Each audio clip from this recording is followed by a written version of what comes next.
We're going to talk about who we think has the best chances of winning the Drivers' Championship this year, given not only just the car, but the way the drivers drive, also given the specifications of the car.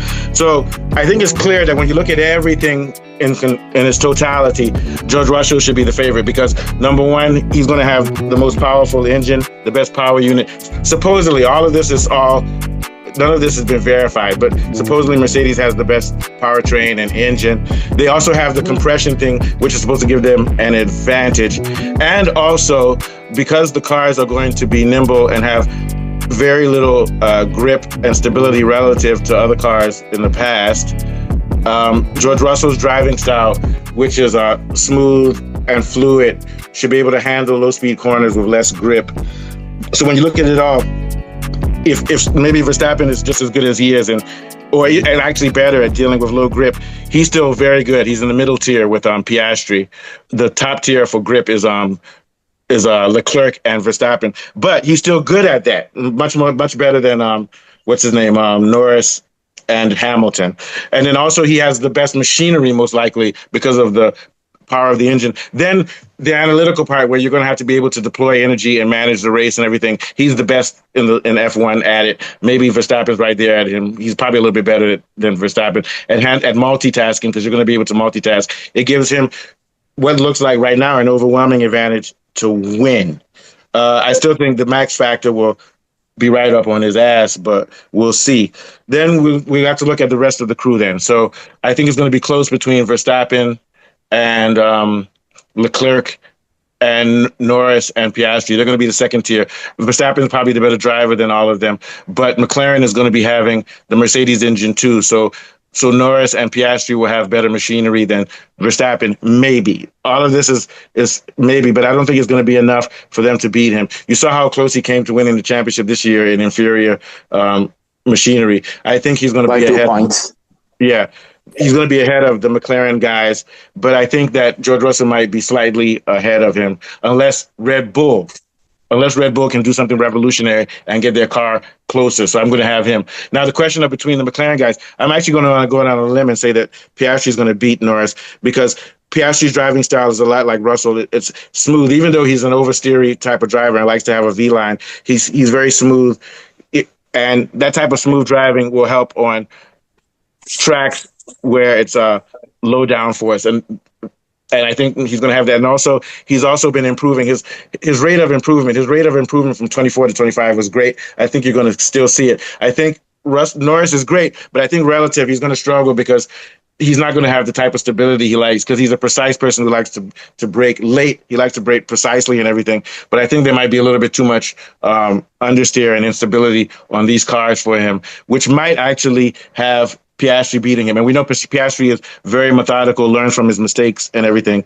We haven't talked about Leclerc, and Leclerc could come anywhere from second to third to fifth based on what Ferrari has. They're going to have a strong engine, but they're going to have problems with reliability, maybe. And they may hopefully they won't mess up the aero like they did last year, or their mechanical grip by messing around with their front suspension and stuff. So if Ferrari has the right car, he might be able to beat Verstappen, but I don't think he will, because Leclerc is known as a person who makes errors. Despite his brilliance, he makes errors. He makes errors in the long race. He makes errors in qualifying because he pushes the car. His style of driving is very aggressive, and I think he won't be consistent throughout the season. So I'm going to say Russell first, Verstappen second, and then I'll say maybe Leclerc or Piastri third, Norris fourth. I haven't mentioned the Aston Martin guy. What's his name? Alonso. There seem to be problems with I'm not going to get into it today, but there are problems with the car. They've fallen far behind on certain things, especially with data and with their engine. They're having problems with Honda and everything, so that might put him out of it. But if Aston Martin has a really good car, like I think they could have, given all the hype they've given, then he's going to be in the mix too, somewhere coming third, fourth or so. So it's very complex. This is just the first show. We're going to talk about this a lot during the offseason and even during the season. What are your thoughts, Roman? Definitely. But I think we put a bit too much weight on Russell because of the Mercedes power unit. McLaren also has a Mercedes power unit. And in Yeah. the previous seasons, even in 2021, at some points, it has been proven that McLaren can build a superior car to Mercedes in terms of aerodynamics. And seeing Yeah. that McLaren has two top level drivers and one world champion, it's logically you could say that McLaren would have better machinery than Mercedes, even though Mercedes will have the power unit advantage. But the question goes, where will Russell rank on all of this? I think it'll be the same as last year, third place Yeah. in third place, Okay. fourth place, because two factors: factor, of course. Red Bull will throw everything they have around Verstappen to get him to the line, whereas with other teams, McLaren, they have to kind of play their politics, right, with their drivers. They can't prioritize one driver over each other, so there's baby management between two drivers. And whereas with Mercedes, they can kind of focus on Russell for everything, but they can't sacrifice Kimi like how they did with Bottas, because Yeah. Kimi is Mercedes' future. So they can't Yeah. ruin his future for this season for Russell. So two of the teams which are in competition have to manage their drivers, even though they might have superior machinery than Red Bull. But for Red Bull, they only have one car to prioritize, and that is Max Verstappen. Yeah. And at Ferrari, they are a clown show, so I won't even bother ranking them. I love that. That's gonna be our next short video. You go ahead. Yeah. All right. So here's what I say. I'm gonna disagree with you on one thing. McLaren is gonna. They have better aerodynamics, but that's going to come in year 2 or year 3. I think Mercedes is going to be better integrating it because they've been working on it, and I'm sure they have some data that McLaren doesn't have because they're going to give them the engine, but they're not going to give them some data that they've been testing. So I think they'll be better integrated with their engine. But I do think that McLaren will quickly catch up, maybe even within the season. But I think early in the season, Mercedes will be, because it's their engine. So there's going to be some things that they hide from McLaren and other people, unless they've shown them the engine throughout the whole process while they're working on it. What do you think about that very quickly, Roman? Yeah. I mean, McLaren is part owner of the Mercedes high performance engine development, right? They are like 30% owners of the factory where it's built. So they can't really hide anything from McLaren themselves. But what I can say is that they've been a chassis integration with Mercedes because they've been working for such a while. They can already measure the engine for the chassis. So they have a chassis advantage before McLaren. Yeah, and I think that might help. And also, who's going to come ahead of Russell? Are you going to say Norris? Who? You said Russell's going to come third. Piastri, yeah. I think Piastri's going to beat Norris this year. Okay, that's for sure. This is good content right here. All right, what are your thoughts, Mr. Johnny? Yeah, so of course, Mercedes. I think Mercedes is going to do very well, but I'm just. I mean, I agree with what you guys said, but for me, the only thing I'm just going to change is that what's his name? I just don't like Russell, so I'm just gonna put. As a person, he's still the second best driver on the grid, supposedly. Yeah, I'm just gonna I don't blame you. I don't blame you. I think I respect Russell. Kimi's gonna do so well. He's gonna outshine Russell because Kimi even towards the end of the last season, Kimi was really was starting to grow hair on his chest. He was really becoming braver and he was driving better. So I think he's going to adapt quicker to this car. And then you know what? Later in the year in Brazil and in Mexico, Kimi was doing better on low downforce tracks than Russell. Russell and low grip as well. Low grip, yeah. Low grip and low downforce, and that was the combination with those things. And Russell said he had a cold. I don't buy it. Kimi has more raw talent, and if not this year, I believe that by the end of this year, he's going to start blitzing Russell again on those low grip, low downforce tracks again. And by the sector, within a year and a half from now, he's going to be probably beating Russell. And that's how this guy likes to do it. What's his name? Toto Wolff. You bring in somebody. What Russell did to Hamilton, Kimi's going to do to Russell. Russell was not likable. He's not likable. I don't even think Toto Wolff likes him. Toto Wolff invites Verstappen and his girlfriend to have parties with him. he doesn't Russell's a invite Russell twat. to parties with his wife, but he invites Verstappen. The guy's a twat, man. But I'll give him credit. He's a good driver, very good driver, and he's good at mind games. But you're right. So we'll see what happens. Kimi's going to steal points from Russell, and that's why maybe what Roman says is true that Verstappen is going to win. In my heart, I still believe Verstappen is going to win, but I'm just giving an analytical view today. You know, there's that max factor, which is mystical, but analytically, you would think that Russell would win. But you've got a point. Verstappen's going to have all the points for himself. He doesn't have somebody within his team challenging him. All right. And it will be interesting. Piastri very well could come second this year. What are your thoughts, Kunle? About No, Johnny was going to say something quickly. Let Johnny finish it quickly. Go ahead. Yeah, sorry. Okay. Just a little bit of McLaren. I think McLaren might still be enjoying being the world champion, and they might be late because they were focused on winning last year. So they I'm sure they didn't do much research for their cars for this year. Especially Norris. Yeah, Norris is back to drinking. You know, he said halfway through last year's season, Norris said, "I'm going to stop drinking during the season." I'm like, you didn't know that before? Now he's going to be like, "I've won a champion, mommy. I can drink now. I don't need to win again. I can't handle the pressure anyway." Sorry, Johnny, go. So they might come late to the show. Maybe later on they might start making. So what I might just say is that Audi, I think. You know, I'm just thinking of Audi being very good at in the motorsport, you know, and they might. I'm sure they're not going to be pushovers. So I'm thinking Audi might just occupy that space of McLaren for a minute.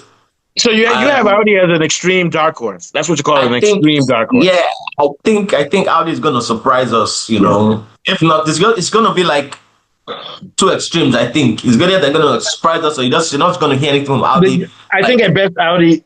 I don't think they're ready, but I think they might come top 6. I'm serious. But because what you guys are saying is true here with their what they're doing in motorsports. And Roman, Audi is the one using the algorithmic thing for their engine based on their Dakar and all that, right? Yeah. They are. But I disagree with Johnny, but when I'm disagreeing with you, I'm not saying what you're saying makes sense, but I just think it's too radical. It's going to be too radical to see Audi that far, but you might have a point there. That's a good story. You know what realistic dark horses? It's going to be a very good. I'm going to do some research now that you said that, because we can do that, because that's what I call edgy content. Because at first people are like, what are you talking about? But actually what you're saying could make sense. There could be a dark horse that make a super leap. Also keep an eye out on Williams, because Williams is going to be the most prepared in terms of all year last year they weren't focusing on. They had already. I was going to say that. Williams. But let's go to Kunle. Then we'll go to your point, Mr. Roman. I said Mr. Roman. Mr. Uncle Roman. Yeah, the way I see it, I'm going to say that I don't think Audi are going to perform as drastically well as perceived. I think they're fairly new to the game. I think. Remember, it's still Sauber, so they're not new. Suspects. It's Sauber; they're not new to the game. Yeah. I do see it's going to be the usual suspects. There are going to be 2 fights, essentially fight between Red Bull and McLaren, and the other fight is going to be between Mercedes and Ferrari. Ferrari are doing well this season. Don't write them off because they had a bad start to last season. They seem to be having a strong start with a good engine, and they don't seem so far to have put too many feet wrong. And they do have a strong history of performing well, and they do have the pedigree. So don't write them off. Sorry, I wasn't listening. I was reading my notes. Don't write who off. Yeah. Ferrari. Okay, before you continue. McLaren. Oh, I think Roman wants to say something. Roman wants to jump in. He wanted to interject. Before you continue, Kunle, news has it Ferrari has delayed the Spec A car where the engine is by half a day, by 2 days, meaning they're not confident in the engine itself. They've delayed it. Yeah, they're going to be late for the shakedown because they're behind schedule. As usual, they have a logistical problem in that team. What do you think, Kunle? No. The reason is that the engine is not ready. Yeah, that's the reasoning. Okay. I know, we're going with your train of thought, assuming that the engine is ready. Okay, go ahead. Yeah. It's not so much that I'm saying the engine is ready. I'm saying that what they do have is a very good powertrain that they're working on. As Roman has indicated that, yes, they've got a few problems and delays in preparation, and they're falling behind schedule. But I wouldn't be surprised. I mean, so what if they're falling? There's some people that are right on time, but they've got a load of nonsense. So there's no point worrying about and it's all very speculative at this stage because it's also new to everyone. Ferrari may have picked up on something other teams haven't picked up on, which is why they're being delayed and they're spotting it right now. I'm not saying that's true or not true, but I'm saying that because it's such a new season and it's so speculative as to what people are looking to. I can't put too much on minor or on delays. I won't say minor, but I won't put too much on challenges. I'd like to look at the bigger picture. And looking at the bigger picture, Ferrari do seem to have a good powertrain and they do have the pedigree behind them. I think McLaren do have the eggheads behind them, and Red Bull have Verstappen behind them. Okay, but look at this. And Mercedes also have the good power, have the powertrain. So I think it's going to be those four. I would argue that McLaren, Red Bull, Mercedes, all of these people are in England within 2 miles of each other. They have far better engineering teams. Ferrari's over there somewhere else. And they're not privy. The intellectual base of F1 is in England, and all these guys are together. And it seems like they have a total package, which is better than Ferrari. Ferrari struggles with suspension and with traction and mechanical grip. They have powerful engines, but they have reliability problems. They don't take aero as seriously as they should. Ferrari have always been isolated, but they've always... Yeah, but that's why I think the advantage is that McLaren, Red Bull, Mercedes, and Williams, I think overall have better engineering and technical teams for whatever reason. I'm not saying Ferrari for whatever reason. I think they share they share amongst each other the intellectual property of research, and Ferrari's out there. And it seems like Ferrari has become a team that worries about profit more than winning, especially when they brought in Hamilton and got rid of Sainz and for the short-term profit. Short-term profit. And I think they care more about other... I think that was a short-term mistake, but I still also, I think Ferrari cares more about other driving series than the F1. I think they've given up on it. I think so. I think they've given up on it. Because why isn't Leclerc a champion by now? He should be a champion by now. So that's why we'll get to that. I think Ferrari is a dysfunctional team. That's what I think, especially because of their owner Elkin. But I mean, I'm hearing what you're saying, but I just can't take them seriously at all. But you also said that Red Bull will be challenging McLaren. Why not Red Bull challenging Mercedes? Because it looks like Mercedes is the benchmark here. Or McLaren, Mercedes, and Red Bull all challenging each other. Then we'll move on to what Roman wanted to say. Yeah. Yeah, I still think that Mercedes are not up to McLaren and Red Bull. I think whether Mercedes may have the edge over I'm not trying to push you, Kule, but you have to give an analytical reason. Give us some specific analytical reasons for not thinking Mercedes is at their level. Because apparently they have the best engine. So you have to give us I think you're looking at the last. I think you're looking at the last. We haven't. But the thing, I think, because Ferrari historically have not always had the fastest car in a straight line. And what they're saying now is they believe they have all this speed, but we haven't compared these engines to the new. Yeah, but what I'm saying, I think what you're doing is that you're generalizing based on last year's specs with Mercedes. But I'm only going. We can only analyze what we know, and I don't know everything. But from what I'm hearing, I have to be analytical and say that it looks like if what we're hearing is true from the paddock, Mercedes is the best team right now. So if you're going to say that you don't have faith in Mercedes, you have to give some concrete reasons other than just, last year they struggled. Yeah. I mean, he's not wrong in I can't give any concrete reasons as to why I think Mercedes will struggle. I really can't. I just have an inkling. A feeling. Okay. That, remember, guys, you and Lorato. It's not so much the failings of. It's not so much the failings of Mercedes, but more about the strengths of the driver of the Red Bull. They have the second best driver on the grid. They have the second best driver on the grid. McLaren and its Mercedes has the second best driver on the grid. All right. The only last thing. The only thing that hurt Mercedes last year. They have the second best driver on the grid, Russell. He's the second best driver on the grid. Have the best driver on the grid.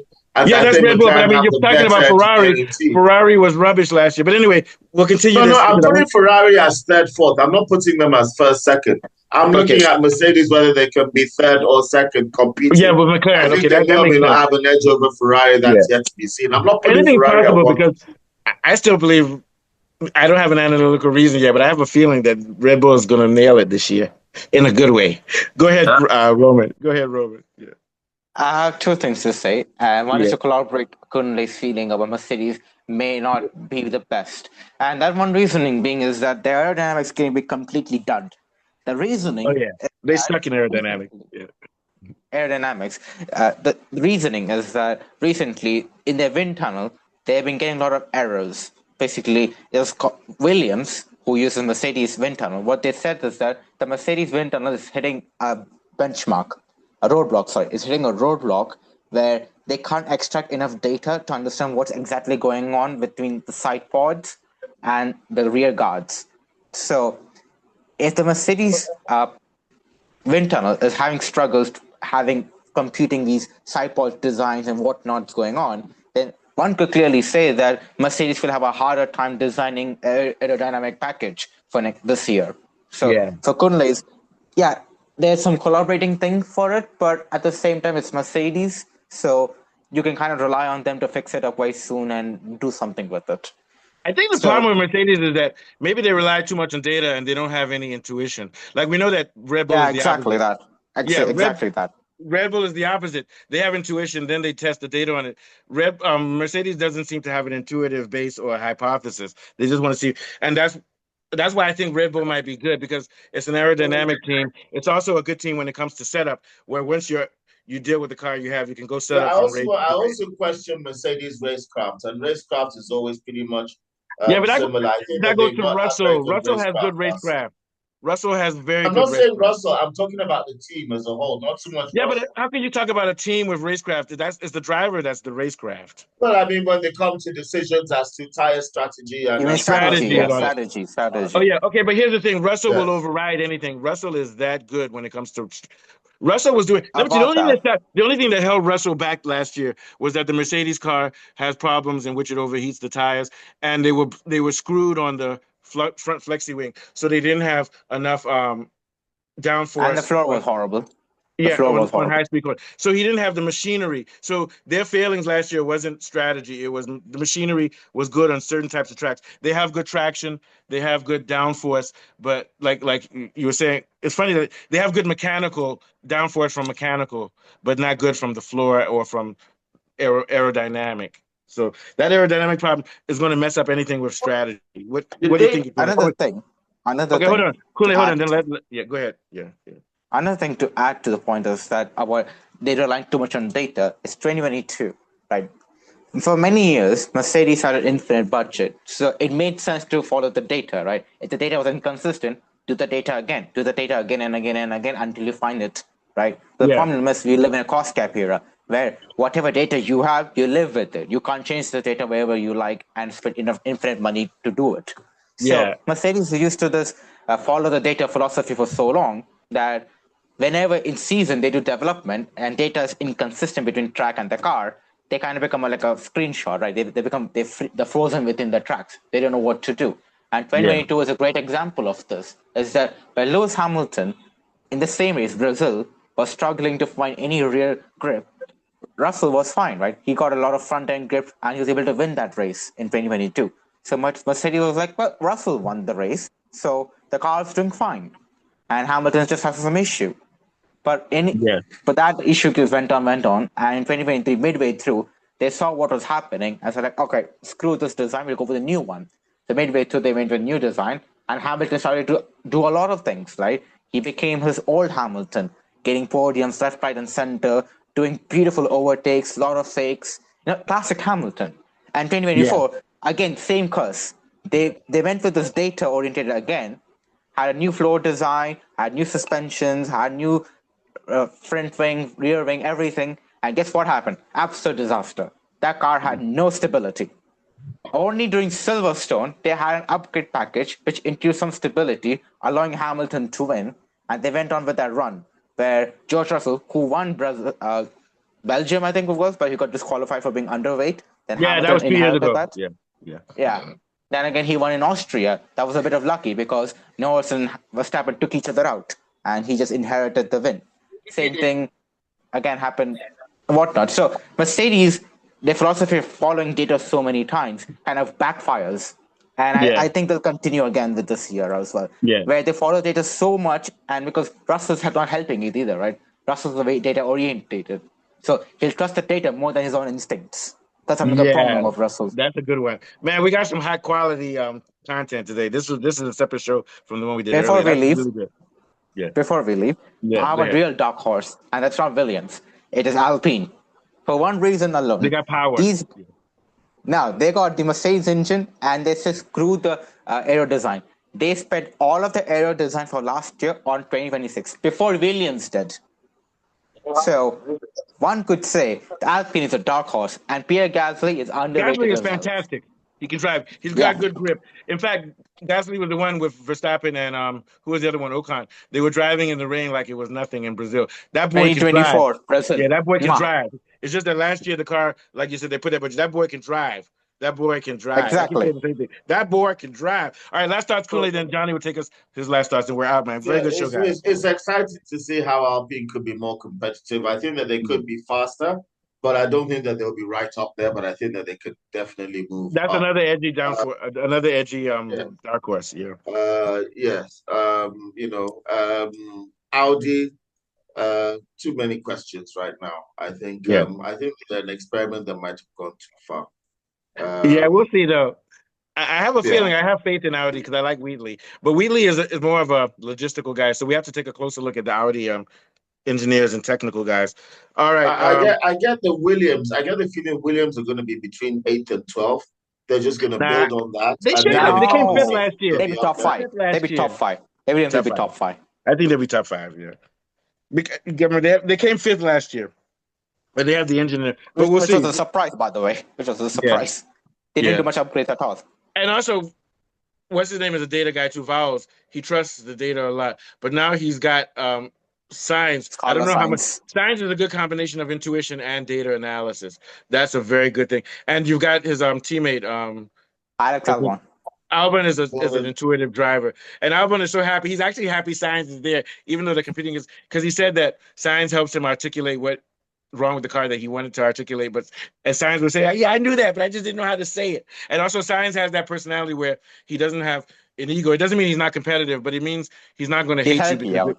He'll help you out. Yeah, he'll help you out. So he's not jealous or trying to cover. He's a very well balanced driver. I like his personality. All right, last thoughts, Mr. Johnny, before we get out. Oh yeah, I was just thinking why Mercedes was actually having problems with their aerodynamics actually, because they always have a good engine. But I was just trying to remember Ross Brawn, right? He was in Mercedes, right? Yeah. Yep. Yeah, but 2013. he was there. But when the ground effects change came, I think Ross Brawn became less relevant because a lot of stuff he did, like they lost some kind of superstar Niki engineer. Niki Lauda. No, there's somebody with the body. That somebody that used to help them with the body after Hamilton. Didn't that guy go to Aston Martin? Didn't one of their engineers go to Aston Martin? Andy Cowell. Yeah, we got it. Man, we got it. We know our F1. We just got to. Yeah, we got each so I other's think back. after that, then stuff started happening with the body. Yeah, so Cowell is the big reason. I think that's one of the big reasons too. Yeah, but he's an engine guy though. He's an engine, not an aerodynamic guy. More of engine. They just haven't had aerodynamic guys. And during that period where Hamilton won 7 championships, it was all about engine power because Red Bull was winning them because Red Bull was aero. Then when they changed the specs to the engine power, Mercedes started winning. Then when it went back to downforce, aerodynamics became more important again. Hey, we do good today, man. Take us out, Kunle. So it's been an exciting look at more of the mechanics as we prepare towards the season of 2026, and we look more closely at the top end and who's going to be competing for that golden crown. And from myself and Mustafa and Roman and Johnny, wish you goodbye, farewell, and don't forget to like and subscribe, and we'll see you on the next one. Thanks. Take care. So you have to put a pattern on that ending. What are you going to say, Roman?